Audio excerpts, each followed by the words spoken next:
My name is Sarah, and at 30 years old, I never imagined I would become the center of a family battle that would divide our lineage forever.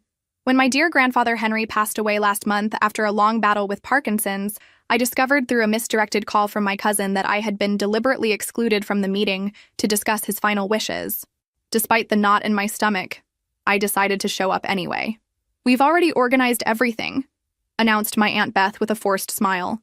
"You weren't called for a reason." That's when the lawyer frowned and said, "But her name is the only one mentioned in the documents." The silence that followed was deafening. If you've ever felt unjustly excluded by family, leave a comment about where you're watching from. Family conflicts happen everywhere, and I'm about to share how mine unfolded in ways no one expected.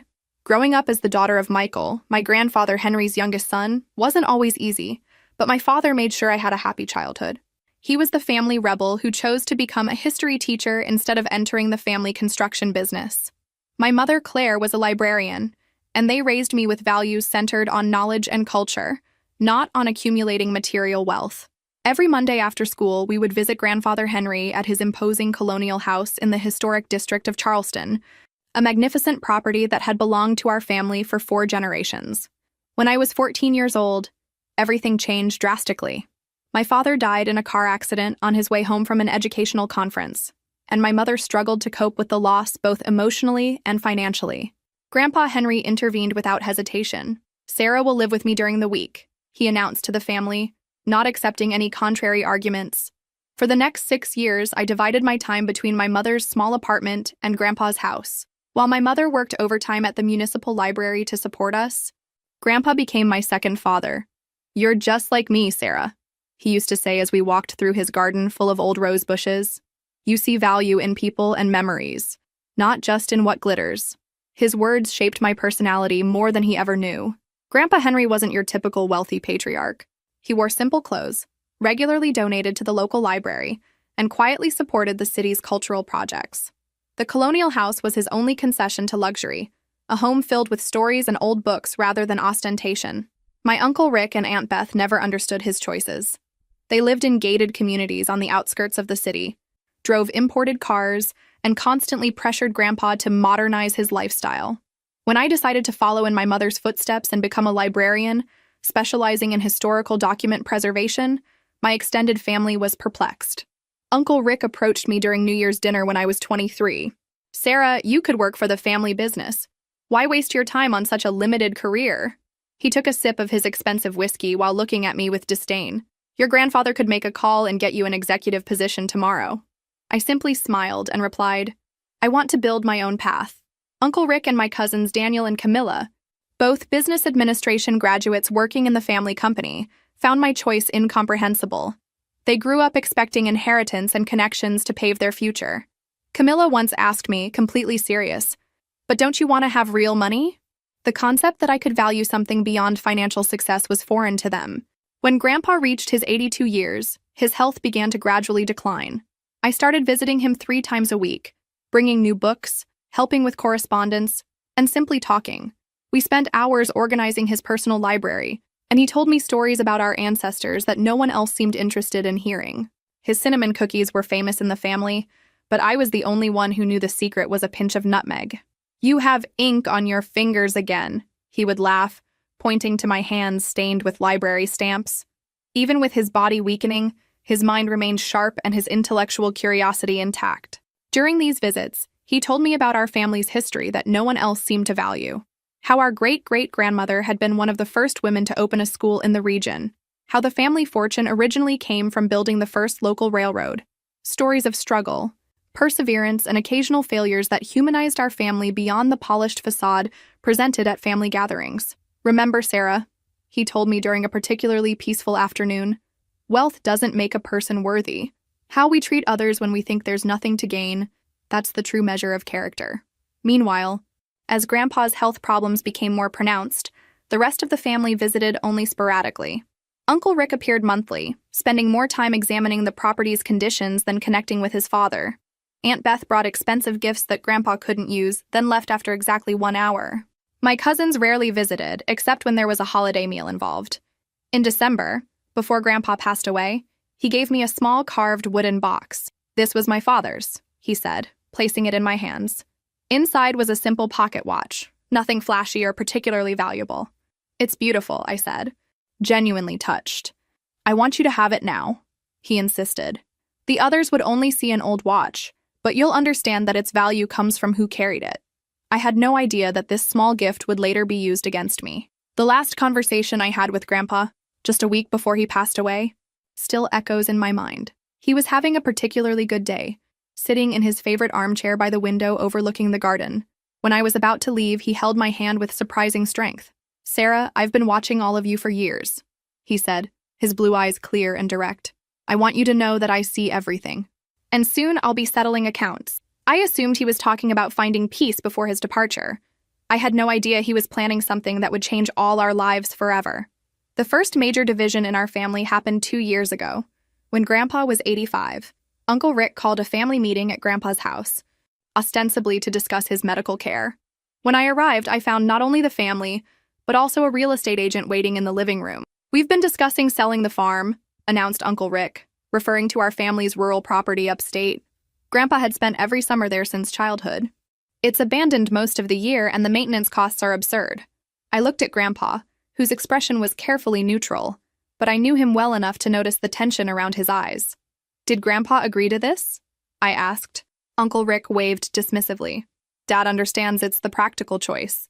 At his age, he can't enjoy the place anymore anyway." "Actually," I said, "we talked last week about him wanting to spend a few weeks there this summer." The room fell silent. Aunt Beth cleared her throat. "Sarah, dear, maybe you misunderstood. Dad knows his limitations." Grandpa finally spoke. "I said that to Sarah. I have no intention of selling my farm." The realtor quietly left, and after he was gone, Uncle Rick turned against me. "You always do this," he exploded. "You think you know what's best because you spend more time here, but you don't understand the financial considerations." "What I understand," I replied calmly, "is that Grandpa should make his own decisions about his property." That night, after everyone left, Uncle Rick cornered me in the kitchen. "Listen carefully," he said, his voice low and threatening. "You may think you're special to him, but you're overstepping. Don't forget who built this family's wealth. And it certainly wasn't your father." The comment about my father hurt, but I held my ground. "This isn't about money, Uncle Rick. It's about respecting Grandpa's wishes." From that day on, Uncle Rick began what I can only describe as a campaign against me. It started subtly, with comments to other family members about how I was manipulating Grandpa, suggestions that I was positioning myself for special treatment in the inheritance. At Christmas that year, it became clear that many in the extended family had turned against me. During the holiday dinner, Aunt Beth accidentally excluded me from the family photo. Cousin Camilla made pointed comments about opportunists while looking directly at me. Even my aunt on my mother's side, who had always been kind to me, was visibly distant. After dinner, I overheard Uncle Rick talking to my cousin Daniel. "We need to protect Grandpa from Sarah's influence. She has him wrapped around her finger, and who knows what she's convincing him to do with the estate." I tried to address these suspicions directly. I sent emails to my uncles explaining that I had no interest in Grandpa's money, that I only wanted his final years to be comfortable, and according to his wishes.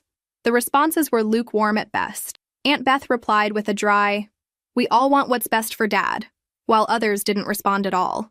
The following Easter, the family held a gathering at Uncle Rick's house. I wasn't invited, but I found out through social media when Camilla posted photos. In one image, Grandpa was sitting in the corner, looking frail and confused. I called him that night. "Did you enjoy the Easter gathering?" I asked carefully. "It was fine," he said, then lowered his voice. "But they didn't serve the fish the way I like it, and Rick's house is always too cold." "I wish I had been there," I said. There was a pause. "You weren't invited?" The genuine surprise in his voice confirmed my suspicions.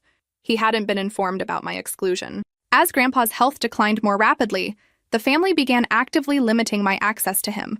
Aunt Beth instituted a visiting schedule that allocated me only 2 hours on Sunday afternoons, claiming it was to avoid tiring Grandpa. When I arrived for these visits, I frequently found a cousin or aunt deciding to show up at the same time, making private conversations impossible. In response, I found creative ways to maintain our connection. I brought lunch to share with Grandpa on my days off from the library.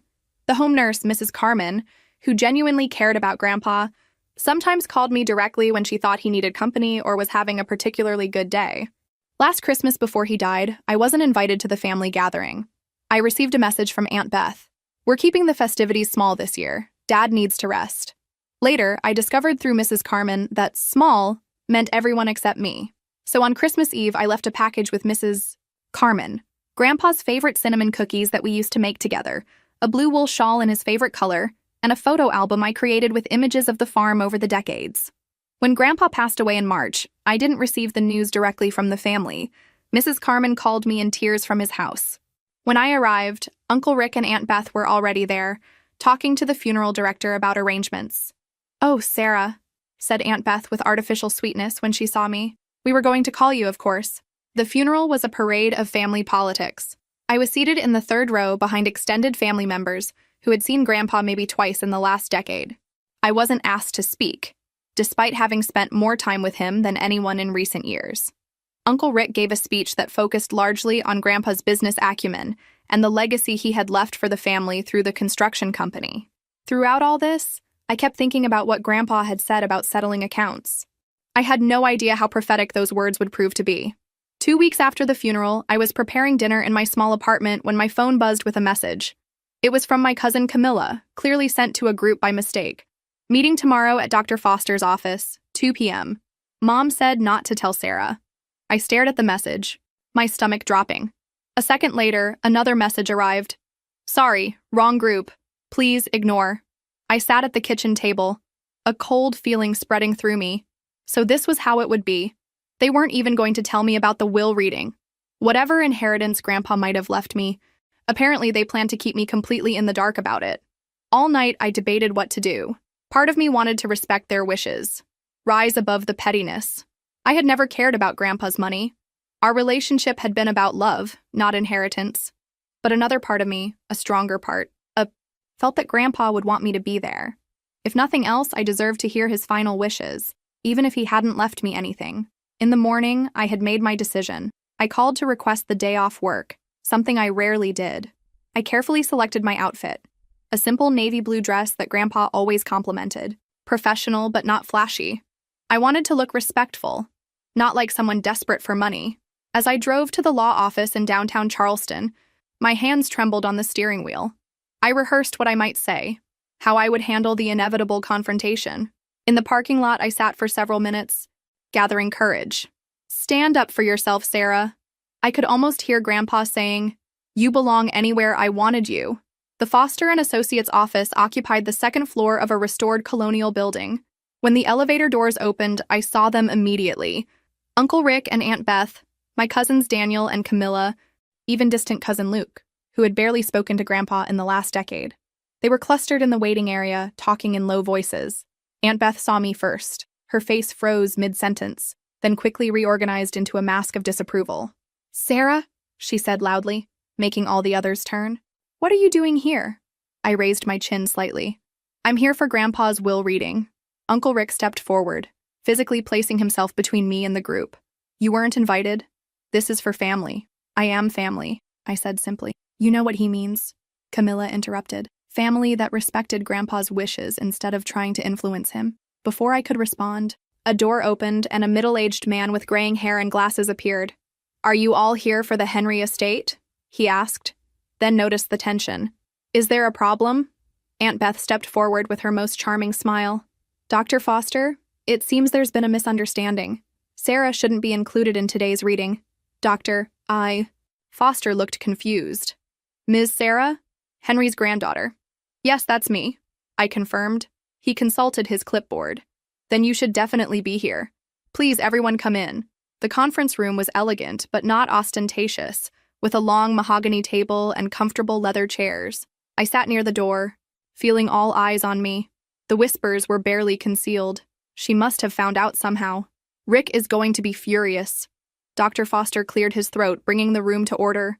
"Before we begin, I should mention that I was Henry's friend as well as his lawyer for more than 25 years. He was very specific about his wishes, and I intend to honor them exactly." He began to reach for a folder, but Aunt Beth interrupted him. "Dr. Foster, I feel I should explain the situation with Sarah. She wasn't invited today because we've already discussed the distribution of most items. We didn't want to waste your time." I felt my face burning as everyone turned to look at me again.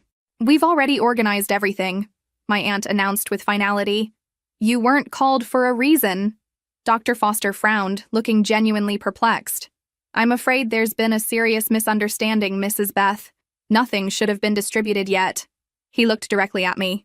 And as for as Sarah not being invited, he opened the folder in front of him and adjusted his glasses. That would be highly irregular considering the contents of the will. What do you mean? Uncle Rick demanded. Dr. Foster looked up, his expression professionally neutral but with something like satisfaction in his eyes. I mean that her name is the only one mentioned in the will. The room fell into deadly silence. I felt as if all the air had been sucked out, leaving us in a vacuum where no one dared breathe. That's impossible, Uncle Rick finally stammered. There must be some mistake. I assure you there isn't, Dr. Foster replied, his tone making it clear he wasn't a man who made mistakes. Perhaps it would be best if I simply read the will as Henry intended. Dr. Foster put on his reading glasses and began in a clear, firm voice. I, Henry, being of sound mind and body, declare this to be my last will and testament, revoking all previous wills and codicils. The formal legal language continued for a moment before he reached the critical section. After careful consideration and observation of my family over recent years, I have come to a decision about the estate. I therefore leave all my properties, both real and personal, including but not limited to my main residence at 47 Flower Street, my rural property in Pine Valley, all financial accounts, investments, personal belongings, and family heirlooms to my granddaughter, Sarah. There was a collective gasp. Camilla dropped her water glass, sending it shattering across the wooden floor. No one moved to clean it up. This can't be legal, said Uncle Rick, his face assuming an alarming shade of red. Dr. Foster continued as if he hadn't been interrupted. I've included a personal letter explaining my decisions, which Dr. Foster will provide to Sarah privately. However, I wish to make it clear that this decision was made with full awareness and careful consideration. He looked up from the document. There's more, but perhaps we should address immediate concerns first. Aunt Beth was crying now, mascara running down her cheeks. After everything we did for him, the medical appointments, the family dinners, maintaining his social position when he insisted on associating with those library people, Daniel leaned forward. We're going to contest this. He clearly wasn't of sound mind. Dr. Foster shook his head slightly. I would advise against that course of action. Henry anticipated this reaction and took extensive measures to document his mental competency. He underwent comprehensive cognitive evaluation by 3 separate neurologists in the months before he passed away, all certified that he was fully competent to make these decisions. As reality sank in, I remembered Grandpa's words. I've been watching all of you for years. He wasn't making small talk. He was testing us, observing how we behaved when we thought there was nothing to gain. Dr. Foster reached into his briefcase and removed a sealed envelope. Sarah, your grandfather asked me to give you this letter privately, but given the circumstances, you may want to share certain parts with the family. With trembling hands, I opened the envelope and began reading silently. My dear Sarah, if you're reading this, then I've moved on to whatever comes next, and you've just discovered that you're my sole heir. I imagine the family isn't taking it well. For years, I watched how each of you behaved around me. Rick visited me only when he wanted to discuss rationalizing my assets. Beth came with expensive gifts but never stayed long enough for a real conversation. The grandchildren, except for you, called only on birthdays and holidays. But you, Sarah, you came because you wanted to be with me. You listened to my stories, organized my library, and treated me like a person, not like a bank account waiting to be accessed. I've been conducting a test these past years. I deliberately mentioned valuable items near different family members to see how they would react. I observed who asked about my health and who asked about my portfolio. I noticed who helped because they cared and who helped because they thought they should. You were the only one who never failed the test. With love and complete confidence in you, Grandpa Henry, I looked up from the letter, tears streaming down my face, to find the room in chaos. Uncle Rick was on the phone, presumably calling his lawyer. Aunt Beth was berating Dr. Foster about undue influence. Camilla was crying dramatically while Daniel stared at the wall in shock. There's something else everyone should know, Dr. Foster said loudly, cutting through the noise. Henry documented everything. He kept meticulous records of visits, conversations, and behaviors. He installed a security system in his house 2 years ago that tracked who came and went. He saved text messages and emails. He even recorded some conversations, which is legal in South Carolina as long as one party consents. He opened another folder. Additionally, Henry was aware that items had already been removed from his house without his permission. He kept a complete inventory with photographs of all his belongings. "This is ridiculous," Aunt Beth scoffed. But her voice lacked conviction. "Is it?" Dr. Foster raised an eyebrow. "Then perhaps you can explain why the Tiffany lamp from the study is currently in your living room? Or why Henry's diamond bracelet was worn by Camilla at a charity event last month? Or why paintings from the farm were photographed in Rick's office?" The color drained from their faces. "The will includes a condition," Dr. Foster continued. "Any items removed from Henry's properties must be returned within 30 days. Failure to do so will result in legal action." Uncle Rick finally exploded. "This is your fault," he screamed at me, pointing a trembling finger. "You manipulated a confused old man. You turned him against his own family." I thought about all those Sunday afternoons I spent with Grandpa, talking about books and birds and family history. I thought about the times I took him to medical appointments when no one else could take time off work. I thought about the simple joy on his face when I brought his favorite ice cream just because it was Tuesday. "No, Uncle Rick," I said calmly.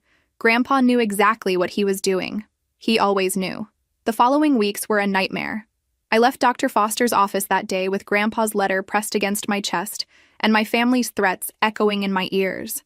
Uncle Rick's last words to me were, "This isn't over." Not by a long shot. He wasn't lying. The next morning, my phone started ringing before dawn.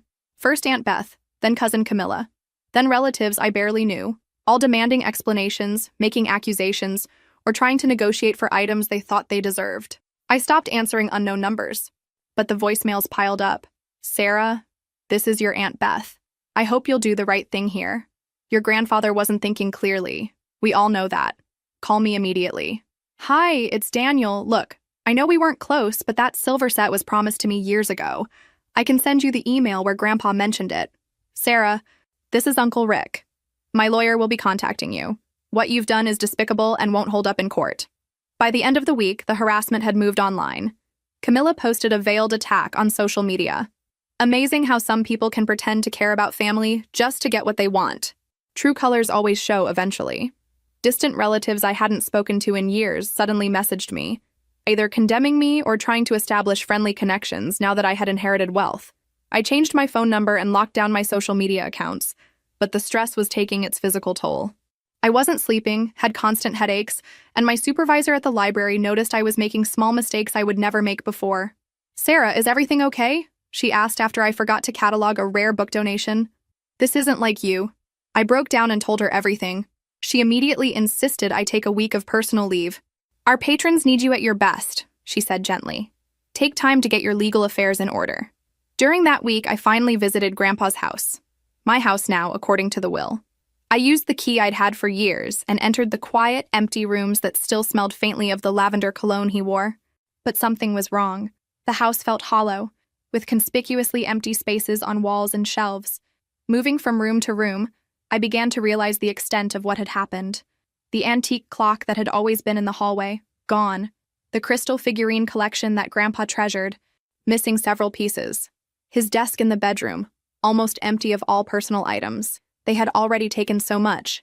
Not just valuable items, but things of purely sentimental value.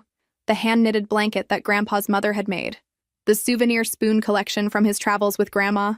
Even the worn recipe book where he had written notes in the margins. I sat on his bed, now stripped of the handmade quilt that should have been there, and cried until I had no more tears. It wasn't about the monetary value. It was the erasure of his presence, the theft of memories I had hoped to keep close. At the back of his closet, I found a small safe I didn't know existed. After trying several combinations that might be meaningful to him, I finally used his birth date, and it opened. Inside was a leather-bound journal, several flash drives, and a note in his handwriting, for Sarah use if necessary. The journal detailed everything. Every visit, every conversation, every item borrowed that was never returned. He had been documenting the family's behavior for years, creating a record that would be impossible to contest. The flash drives contained backup copies of emails, photographs of his belongings, and even audio recordings. One entry from 6 months before his death stood out. "Rick visited today, spent 10 minutes asking about my health, then an hour trying to convince me to simplify my estate by selling the rural property. When I refused, he became quite irritated and said I was being irrational about a depreciating asset. What he doesn't know is I had the property appraised last month. It's worth almost double what Helen and I paid for it. Rick never understood the difference between price and value. Another entry was even more revealing. Beth brought Camilla for a casual visit today. While Beth kept me occupied in the living room, Camilla disappeared upstairs for almost 20 minutes. After they left, I checked my jewelry box. As I suspected, my tennis bracelet is now missing. Updated the inventory and took photos of the empty space. I wonder if they realize there are cameras in the upstairs hallway now. Armed with this evidence, I contacted Dr. Foster again. I need to fight back, I told him. They've already taken so much. Henry suspected this might happen, he said gravely. He was very thorough in his preparation. I'll connect you with a lawyer who specializes in contested wills and estate theft. The lawyer, Ms. Patricia Silva, was a formidable woman in her 50s with a reputation for being ruthless. She reviewed Grandpa's documentation and immediately began drafting cease and desist letters for everyone who had taken items from the house. This is one of the most well-documented cases I've ever seen, she told me. Your grandfather was extraordinarily methodical. The legal response only intensified the family's campaign against me. Uncle Rick, true to his word, filed a lawsuit contesting the will on grounds of undue influence and lack of testamentary capacity. Aunt Beth began calling my colleagues at the library, insinuating that I had neglected elderly patrons to spend time manipulating my grandfather. The library director called me into her office. Sarah, I know these accusations are unfounded, but they're becoming disruptive. Several families have expressed concerns after receiving calls from your aunt. My professional reputation, which I had built through years of dedicated service, was being systematically attacked. The stress became so severe that I developed insomnia and began having panic attacks. My doctor prescribed anxiety medication and strongly recommended therapy. Your physical symptoms are a direct result of this ongoing stress, she explained. This level of family conflict creates genuine trauma. When I thought things couldn't get worse, I received an email from a local reporter asking for comments about the estate dispute that has divided one of Charleston's oldest families. Somehow, the story had leaked to the press. That night, alone in my apartment with the curtains drawn, I hit my lowest point. I seriously considered giving up, signing away the inheritance just to make the nightmare end. I picked up Grandpa's letter again, seeking comfort in his words, when my phone buzzed with a message from an unknown number. Sarah, this is Mrs. Carmen, your grandfather's nurse. I still have some things he wanted you to have. Personal items I kept safe. Can we meet? The next day, Mrs. Carmen handed me a small box. He made me promise to keep these separate from everything else in the house. Said you would know what to do with them when the time came. Inside the box were more memory cards and a small digital recorder. When I plugged the first card into my laptop, I found dozens of video files. Grandpa sitting in his favorite chair, speaking directly to the camera. In the first video, dated almost a year before his death, he looked directly at the lens with clear, sharp eyes. My name is Henry. Today is September 15th, and I'm recording this of my own free will, with full mental capacity, as Dr. Foster can attest. The camera panned to show Dr. Foster sitting nearby, who waved and stated his name and the date. I want to explain my decisions about my will, Grandpa continued. For years, I've watched my family's behavior. I've tested their character and their motivations, and I've made my decisions accordingly. He went on to detail specific incidents, dates, and observations that led to his decision to leave everything to me. His voice was strong, his reasoning clear and specific. There would be no way for anyone to claim he was confused or manipulated. As I watched video after video, I felt Grandpa's presence envelop me.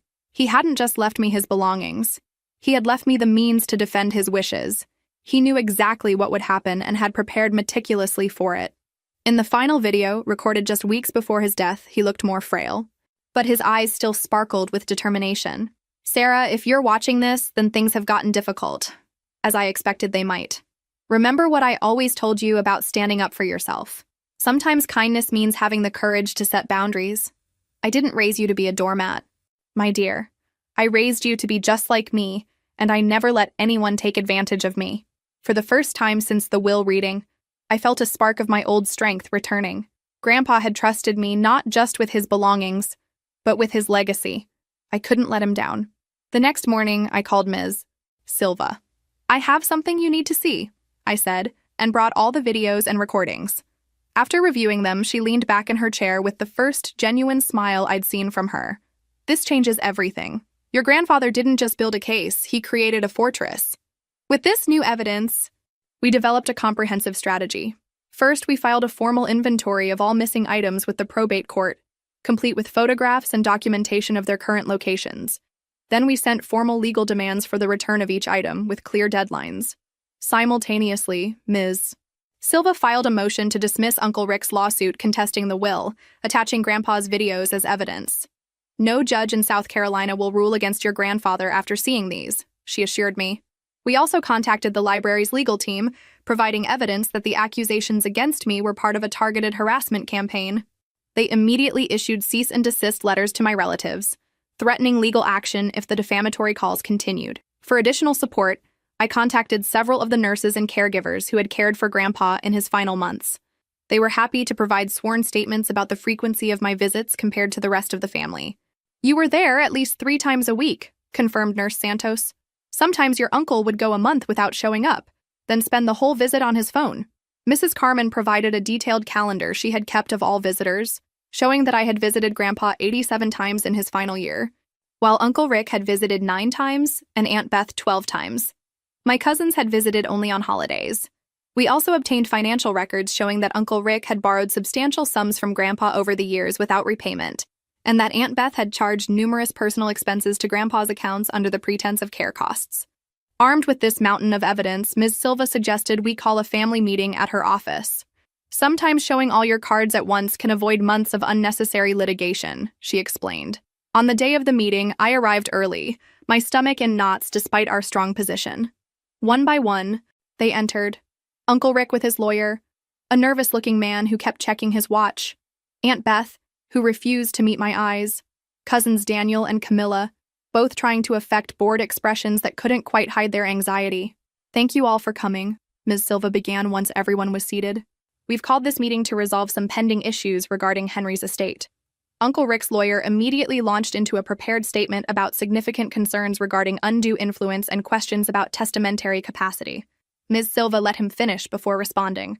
Before we proceed, there are some materials I think everyone should review. She pressed a button on the remote, and the large screen on the wall came to life with Grandpa's face. My name is Henry. His clear voice filled the room. Today is September 15th, and I'm recording this of my own free will. As the video played, I watched my family's faces. Uncle Rick grew paler and paler. Aunt Beth's hand flew to her mouth. Camilla began crying silently. When it ended, Ms. Silva simply said, "There are 16 more videos like this, each addressing specific incidents and decisions. Henry was perhaps the most thorough client I've encountered posthumously." She switched the screen to show a spreadsheet. This is the current inventory of items removed from Henry's properties without permission. Next to each item is its location, documentation of its removal, and its approximate value for insurance purposes. The total currently comes to just over $800,000. The room was in deadly silence. Ms. Sarah is prepared to file criminal charges for theft if these items are not returned within 7 days. Ms. Silva continued, her voice matter of fact. Additionally, we have documentation of financial exploitation that could interest the district attorney. She opened another folder. Furthermore, Henry was aware that family conversations were being recorded. He kept meticulous records of statements made about Sarah, including some that could constitute defamation. Uncle Rick's lawyer leaned over and whispered urgently in his ear. After a moment, Uncle Rick cleared his throat. Perhaps we've all been hasty. Emotions run high after a loss like this. I couldn't help but add, especially when there's money involved. The meeting ended with Uncle Rick's lawyer requesting time to review the evidence and advise his client. 2 days later, he called Ms. Silva to inform her they would be withdrawing their lawsuit contesting the will.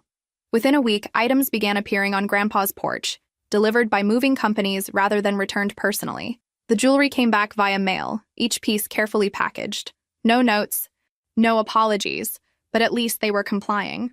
I didn't expect to hear directly from any of them, so I was surprised when Aunt Beth called me directly. "Sarah," she said, her voice lacking its usual harshness. "We didn't realize how much these past years meant to Dad." "You never asked," I replied simply. There was a long pause. "We thought you were taking advantage of him. We didn't understand why he preferred your company so much. Because I saw him as a person, not as a bank statement." Another pause. "Some of us would like to talk, to explain, maybe even apologize." I considered her words. "I'm willing to listen, but I need time." After we hung up, I sat in Grandpa's living room, truly my living room now, surrounded by the returned items that carried his memory. The victories of recent weeks felt hollow in some ways. I had the house, the belongings, the legal validation, but I had lost what remained of my family in the process. The next day, I took action. I called each family member individually, offering them the opportunity to select one sentimental item from Grandpa's belongings. Not the most valuable things, but something meaningful to remember him by. Some refused, still too proud or angry. But Camilla surprised me by asking for Grandpa's recipe book. He taught me to make French toast once, she admitted. It's one of my few good memories with him. Daniel asked for Grandpa's old toolbox from the farm. He took me fishing a few times when I was really little, before everything got so complicated. Uncle Rick predictably refused my offer, but Aunt Beth asked for one of Grandpa's watercolors, a simple landscape of the valley at sunset. He painted it the summer before he married Mom, she told me. I always admired it. These small connections didn't heal the deep wounds that had been inflicted, but they were a beginning, an acknowledgement that Grandpa had been more than his wealth. He had been a person who touched all our lives in different ways. The court officially closed the case the following month, confirming me as sole heir and legal owner of all Grandpa's properties and belongings. The victory was complete, but complicated by the knowledge that relationships had been irreparably damaged. As I stood on Grandpa's porch, my porch, watching the sunset, I thought about how he would feel about everything that had happened. The ugliness, the accusations, the greed, but also the final honoring of his wishes. We did right, Grandpa, I whispered to the evening air. We saw everyone clearly, even when we couldn't see ourselves. 6 months after the will reading that changed everything, I sat in Grandpa Henry's garden, now my garden, watching bees lazily buzzing around the lavender bushes he had planted years ago. The property had transformed in subtle ways.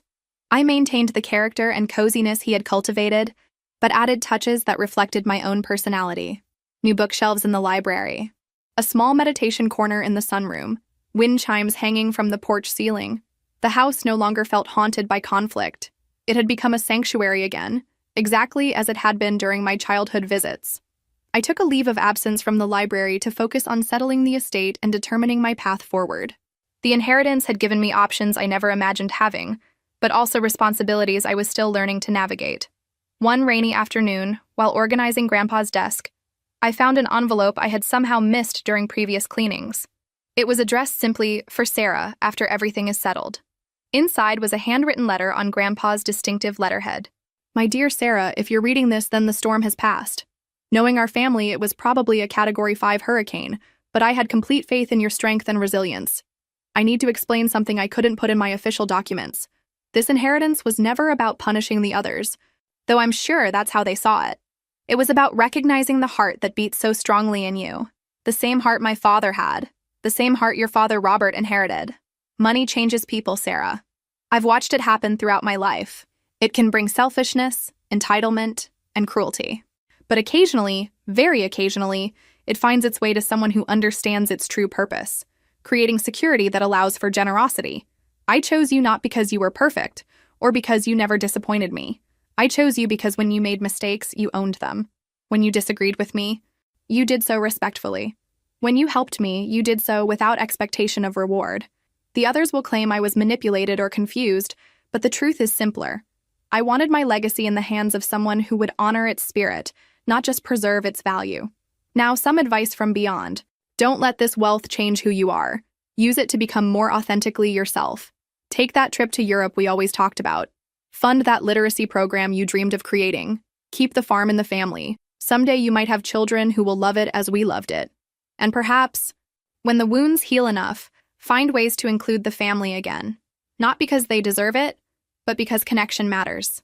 Set boundaries, certainly. I wasn't raised to be a doormat, and neither were you, but leave room for growth and reconciliation.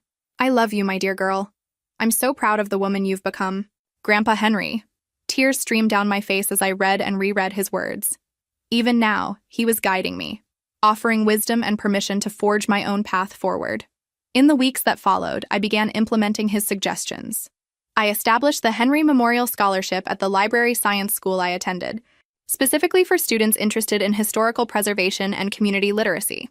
I began the paperwork to create a foundation focused on supporting elderly people without family support, people who, unlike Grandpa, had no one to advocate for them in their final years. I took that trip to Europe, visiting the small villages in Ireland where Grandpa's parents had emigrated from. Walking the same cobblestone streets they walked, I felt a connection to my history that transcended the recent family conflict.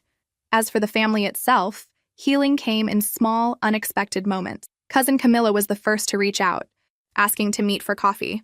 She brought photos of her new daughter, whom she had named Elena, after our great-grandmother. "I want her to know the real family stories," Camilla explained awkwardly. "Not just the polished versions we tell at charity events. Would you be willing to share some of your memories with her someday?"